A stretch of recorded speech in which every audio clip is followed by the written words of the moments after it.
Bonjour à tous, la tendance est en légère hausse ce matin à Paris, dans un marché relativement calme dans l'attente des indices PMI flash pour le mois de mai.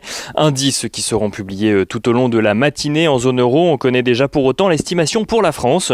En France, selon l'Institut PMI Market, l'indice PMI flash composite de l'activité globale se redresse à 57 points au mois de mai, avec dans le détail une activité des services qui remonte à 56,6 points en mai contre 50,3 au mois d'avril, tandis que l'activité manufacturière progresse de son côté à 59,2 points contre 58,9 au mois d'avril.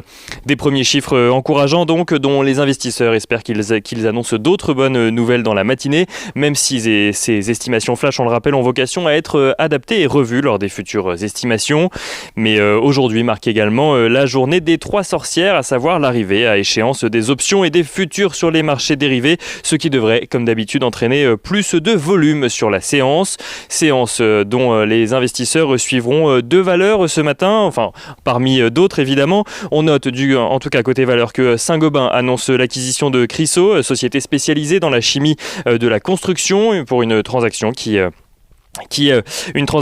pour un montant de 1,02 milliard d'euros. Et on note côté valeur toujours que Vallourec annonce de son côté un résultat brut d'exploitation à 80 millions d'euros au premier trimestre, en progression de 17% sur un an, alors même que son chiffre d'affaires recule, lui, de 17% également environ par rapport à l'année dernière. Et on note au-delà des valeurs quelques indicateurs clés sur les marchés financiers. Le pétrole qui est ce matin aux alentours des $65, l'euro-dollar qui lui est au niveau de 1,22 $ pour 1 euro, tandis que le rendement obligataire à 10 ans aux États-Unis est lui aux alentours des 1,63%.